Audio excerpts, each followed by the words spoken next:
here we are at the Blaine County Museum in Chinook, Montana, off of Highway 2. This is another example of a very nice county museum showing the interest and the history of the West here.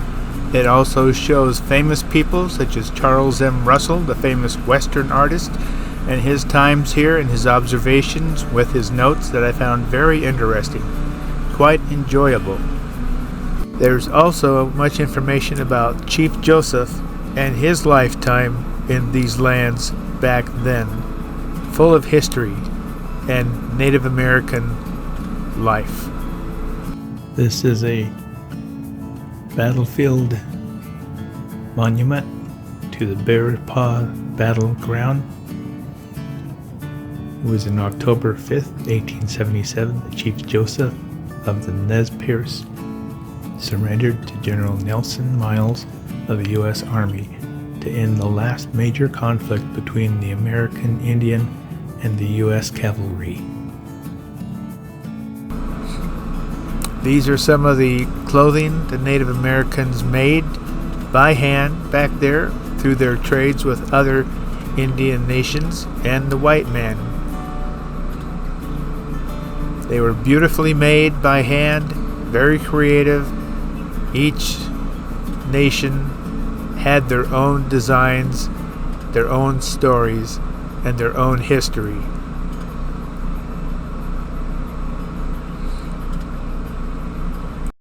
This museum, when you first come into it, is rich in Western history of the Chinook area and the famous people such as Charles M. Russell and others that built the West and embedded it in the minds of Americans everywhere.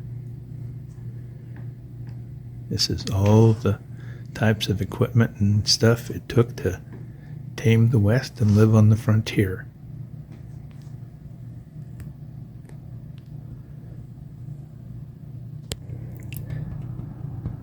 It looks quite comfy. All the comforts of home.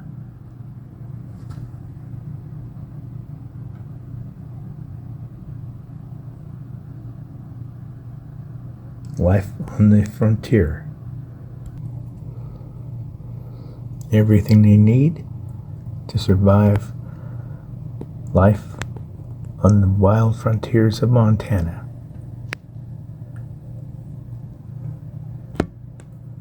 The dinosaur exhibit here in this county museum was the smallest I've seen yet.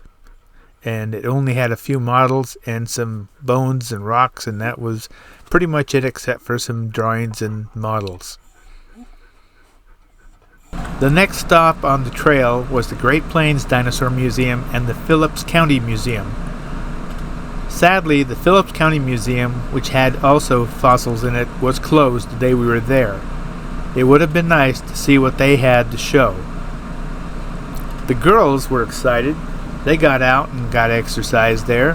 Once the girls were exercised, I went into the main exhibit, and this was fascinating. One of the best exhibits I'd come across yet on the trail. They had a Triceratops complete fossil mounted. You could see its head, and then it has its little brother next to it. Herb was his name, and this shows how they put them together. The shining exhibit in this dinosaur museum was Leonardo, the best preserved body of a duck-billed dinosaur.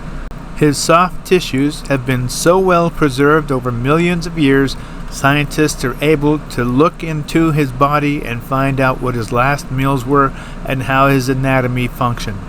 His fossil is currently on loan to Japan. This is a life-size model of him. His fame has even landed him in the Guinness Book of World Records as the best preserved dinosaur body. This museum also had examples of plaster cast jackets and the partially exhumed bodies of the fossil dinosaurs within. They also had a fossil of the lower jaw of a Tyrannosaurus rex. Look at them babies, will ya? There were also fossil skeletons showing smaller dinosaurs that had to beware of the larger meat eaters. Here is a fossilized head and neck section of one of the largest plant eaters on the earth. And when two heated experts are racing to describe a dinosaur species first for publication, sometimes numbers get flubbed. We call today a typo in the translation. And that is how the largest dinosaur described never actually existed. Not only have several dinosaur species been unearthed and described, but also a multitude of marine life has also been discovered, since a giant shallow sea once flowed through Montana north to south.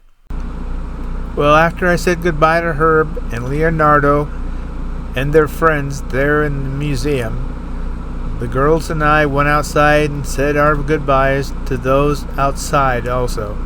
Then we piled back into the RV and headed on to our next stop on the trail of the dinosaurs.